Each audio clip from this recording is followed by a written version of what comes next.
बेटा आपका आगे है कि जो अर्थ है वो एक ब्लू प्लैनेट है। ठीक है, अर्थ को ब्लू प्लैनेट इसलिए बोला जाता है क्योंकि इसमें 75% एरिया में क्या पाया जाता है, पानी पाया जाता है। और यही एक ऐसा प्लैनेट है जिसमें एयर एंड वाटर पॉसिबल है। जरा हम रीडिंग करते हैं चैप्टर की। देखिए, the earth is the home of living beings. Living being का क्या है अर्थ, घर है। एंड नॉन लिविंग थिंग्स, और नॉन लिविंग थिंग का भी अर्थ क्या है, घर है।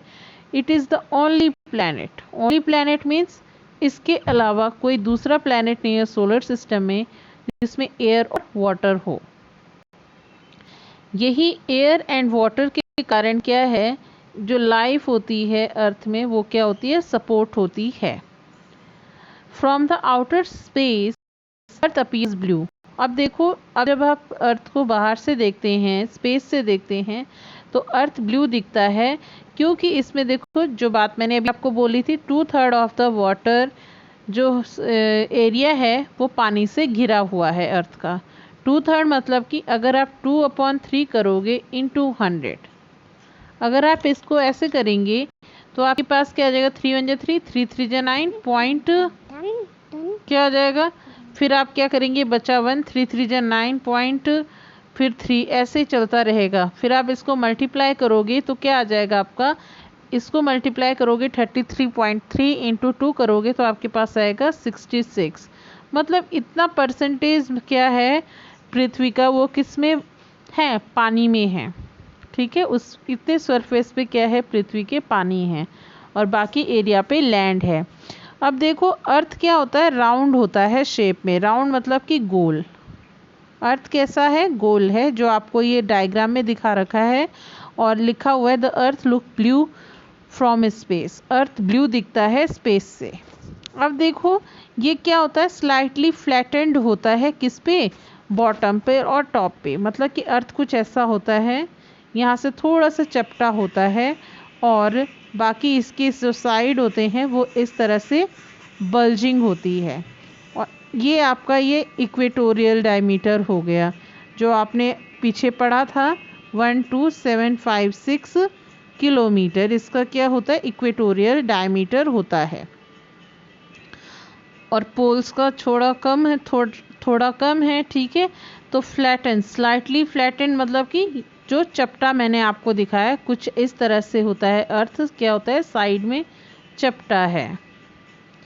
Okay, long ago people believed that the earth was flat.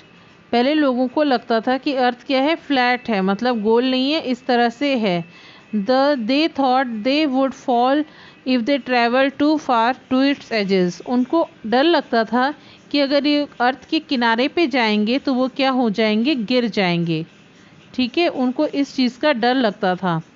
लेकिन फिर एक एक्सपेरिमेंट हो गया। ठीक है, और उनका नाम क्या है, एक नाम बहुत फेमस है आपका, तो जिन्होंने प्रूफ कर दिया कि अर्थ क्या है, राउंड है। तो वो देखो 1519 में उन्होंने चलना शुरू करा था। और वो किस तरफ गए थे, ये ईस्ट की तरफ रहते थे। कौन, फर्डिनेंड मैगलन। ये 1519 में इन्होंने चलना शुरू करा वेस्ट को, और जो कि कितने पे तक पहुंच गए थे, 1522 में पहुंच गए थे। His ship return to the same place where he had started his journey from. तो उनकी जो शिप थी जहाँ से उन्होंने चलना शुरू करा था, ये उसके चलते गए तो इनकी जो ये वापस किस जगह पे पहुँच गए, उसी जगह पे पहुँच गए जहाँ से इन्होंने चलना शुरू करा था। तो इससे पॉसिबल हो गया कि जो अर्थ है वो क्या है, राउंड है। और मैगलिन ने ये प्रूव कर दिया कि अर्थ क्या है, चपटी नहीं है। मीन्स अर्थ इस तरह की नहीं है, अर्थ क्या है, गोल है। ठीक है, इसी तरह से आपका आगे प्रूफ मिलते चले गए।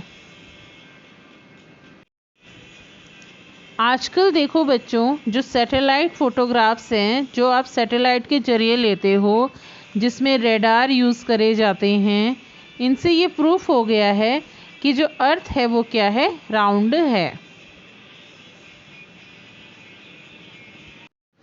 बच्चों, आपको एक बात पता होगी कि ये हमारा जैसे सन है और सन के जो चारों तरफ हैं कौन है, प्लैनेट्स हैं, जैसे कि मरकरी हो गया, ये वीनस हो गया, earth, Mars, Jupiter, Saturn, Uranus, Neptune, ये प्लैनेट्स हो गए। और ये भी क्या है, राउंड राउंड है, मेरे पास मोबाइल में स्पेस नहीं है करने के लिए, ठीक है।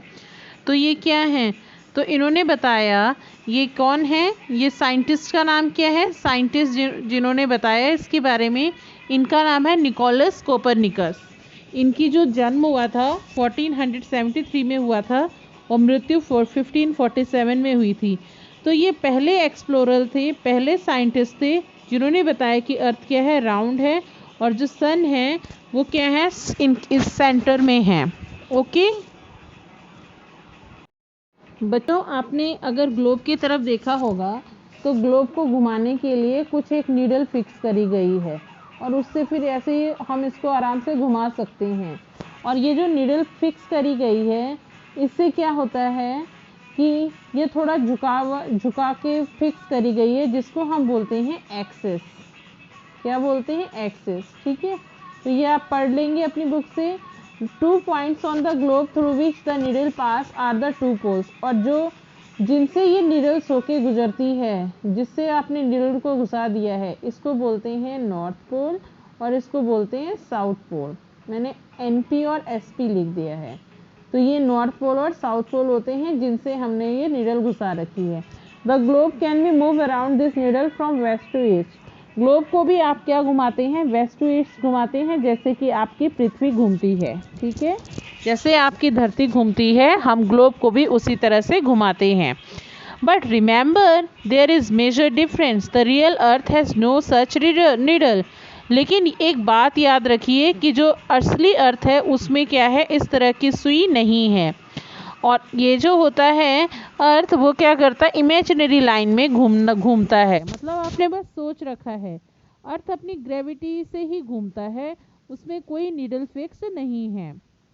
अब देखो, अर्थ में एक और लाइन होती है जिसे हमारी धरती में जैसे सर्कल में डायमीटर होता है, तो अर्थ में भी एक ऐसी लाइन होती है जिसको हम बोलते हैं इक्वेटर। और इक्वेटर क्या करती है, इसको अर्थ को 2 हेमिस्फीयर में डिवाइड कर देती है। जो रीजन इक्वेटर के नॉर्थ में होता है उसको हम बोलते हैं नॉर्दर्न हेमिस्फीयर, और जो रीजन इक्वेटर के साउथ में होता है उसको हम बोलते हैं क्या, साउदर्न हेमिस्फीयर, ठीक है। इसी तरह से हमारी एक और लाइन होती है जो कि हमारे ग्लोब के क्या होते हैं, नॉर्थ से साउथ की ओर जाती है। इसको हम क्या बोलते हैं, मेरिडियन बोलते हैं। क्या बोलते हैं, मेरिडियन बोलते हैं। और ये जो मेरिडियन होती है, ये क्या करती है, जो इसके ईस्ट में होती है, ईस्ट मतलब आपके राइट हैंड साइड, तो ये हो जाता है ईस्टर्न हेमिस्फीयर और ये हो जाता है वेस्टर्न हेमिस्फीयर। ओके, इतनी बात आपको क्लियर हो गई। उसके बाद देखिए, the globe shows distribution of land and water on the surface of the earth. The water bodies are shown in blue and land masses in other colors। ठीक है, तो पानी को हमेशा किससे दिखाते हैं, ब्लू से दिखाते हैं, और जो लैंड होता है उनको दूसरे कलर्स से दिखाते हैं। ओके बेटा।